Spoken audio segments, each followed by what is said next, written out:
In standard cosmology, there are three components of the universe: matter, radiation, and dark energy. Matter is anything whose energy density scales with the inverse cube of the scale factor, i.e., ρ proportional a-3, while radiation is anything which scales to the inverse fourth power of the scale factor, ρ proportional a-4.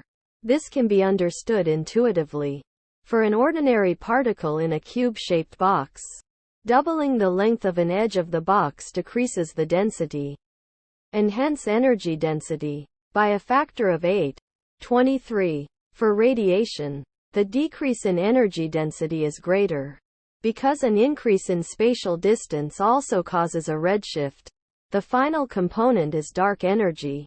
It is an intrinsic property of space and has a constant energy density, regardless of the dimensions of the volume under consideration, ρ proportional a0. Thus, unlike ordinary matter, it is not diluted by the expansion of space.